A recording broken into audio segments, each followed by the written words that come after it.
Do folks have questions that you all would like to ask?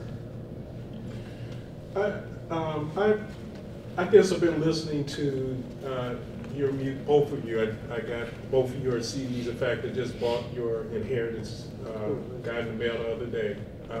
But how do you go from you know, you did Junior Walker, you got the gospel thing going, Romance Unseen. So, and I guess I've just been listening to what you say. So how do you go from, because it seems like there's really just different genres. You're doing like the soul thing, Junior Walker, Romance Unseen, which kind of seems kind of like a mesh of chamber music and jazz, and then you're doing the gospel thing. Your latest effort, where actually for the first time I think I heard you play baritone, which I like. So could you kind of just explain your process and thinking, because it seems like you do so many different things. Well, I think the Junior Walker and the gospel thing are they're kind of in a direction, because you know, I always had a lot of respect for players like Junior Walker, Arnett Cobb, Eddie Harris. But you know, when I really got down to what they were doing, which like a lot of guys that play straight ahead, they don't really play blues like that. They play blues changes, but they don't really play blues. And what is that blues? What's the common denominator? It was gospel. I knew it was gospel. You know, anybody that's playing that way has been exposed to church music at a certain point. And so when I went to church music, I really started looking at the originator of modern black church music, which would be Dorsey. Right. That's true. Dorsey literally was the person that took the blues and made it unprofane, which up until a certain point, those things were just like, you know, and there's still black churches that don't like soul gospel music. There's still black churches that insist, you know, that, you know, and it's not like they're being self-hating in any kind of social way. They just don't believe in that. That's true. There's churches that don't, I mean, my grandmother, my maternal grandmother's church, they played cantatas and stuff. You know, and that didn't mean that they weren't black. It didn't mean that they weren't down with Adam Clayton Powell. It didn't mean anything. That was just their decision culturally. But Dorsey is the beginning of the idea that we can move ahead and still be that color. He's the person that had that idea and promoted that in opposition to, say, in Chicago, there was an African Methodist kind of opposition to what he was doing. So in a certain kind of ethnic way, he's theoretically, you know, now when you see like hip hop guys and they're businessmen, that's where that started. To me, I mean, you know, you might think differently, or you might think, you know, you know, that just my theory culturally is that a lot of what we've been able to achieve as black people without hiding our ethnicity comes from the move that Dorsey made, that like religion and the blues would be one thing. And he's an amazing person, a brave person. He paid for that. You know, Dorsey had like 2 or 3 nervous breakdowns. He wasn't completely successful, even vaguely immediately, and really stayed in secular music longer than he wanted to because he couldn't afford to leave it.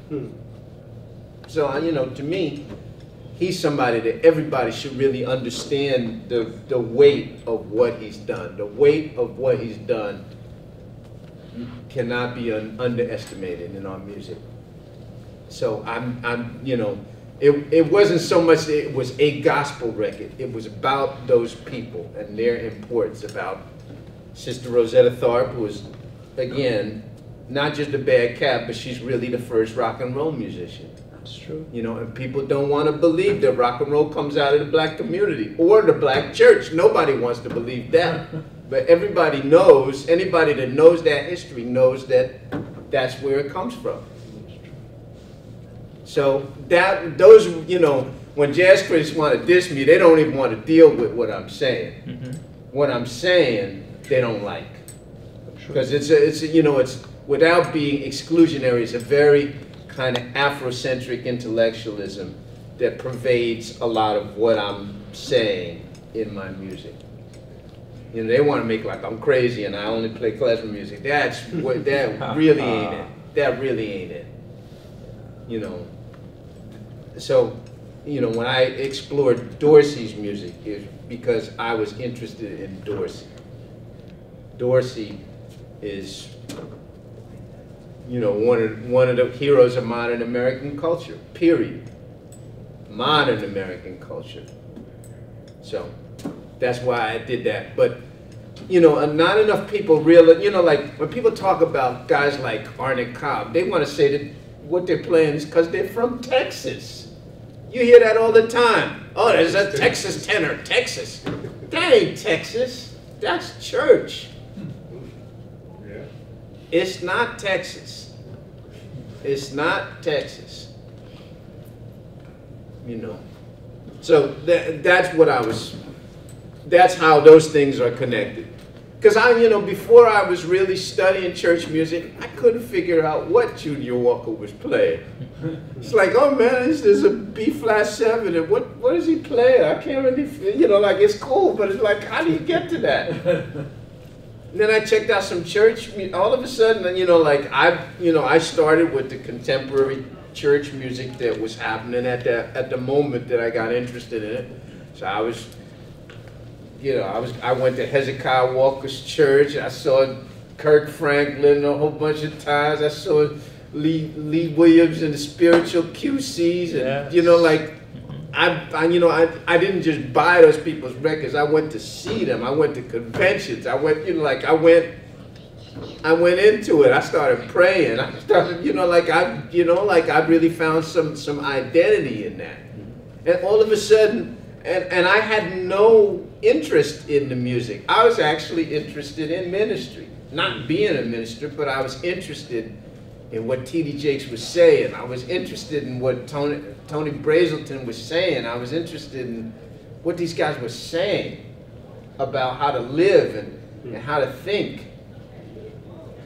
And then I noticed that there was so much music in the way that they were saying it.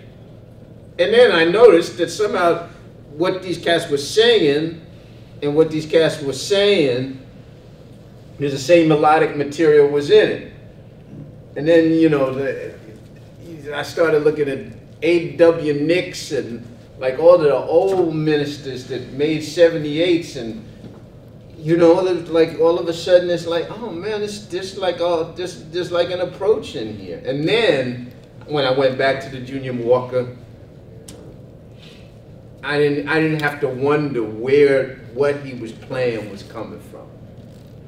So, you know, for me, that's been one of the major issues. Is like, lately, are you playing blues or you're playing blues changes?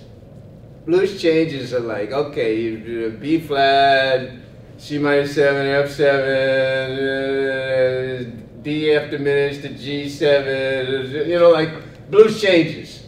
You know, blues changes are one thing, and actually dealing with the blues, especially from a gospel perspective, doesn't have anything to do with that. It doesn't have nothing to do with that. And yet there's a pure musicianship in the church. And it's not like there's no pedagogy in the church or nobody's doing any teaching. That's the other thing that's really interesting about the black church, is that there's a lot of pedagogy happening. It's not the same pedagogy as you get at Berkeley. But there is a lot of teaching, a lot of pedagogy, a lot of people making videos, but they're coming at it from a different angle than jazz type of folks do. It's a different angle. So it's also been about trying to figure out how people in that part of the musical world learn from each other. And that's been really interesting too. So that's, you know, when you asked about those two things are really, you know, when I was in school was the first time that I confronted that everybody was playing blues changes. And I spent a summer, I was reading Amiri Baraka, and I wouldn't listen to anything with more than 3 chords in it. I was listening to, you know, B.B. King and Albert King, and like I was like, you know, I just wanted to understand those things from a different perspective. So I, you know, like I'm not really tied to thinking about anything in a jazz kind of way. I don't. I feel like that's thinking like that is a handicap, because then you're sizing everything up in terms of only harmony, and only harmony from a certain perspective. That, you know, I've just been through too many kinds of music that don't really come from that perspective, but they're bad, you know. So I'm just looking at things not so much from a fresh perspective, but not from a jazz influence. I try to look at things that aren't jazz from a place of non-jazz influence. Does that make any sense?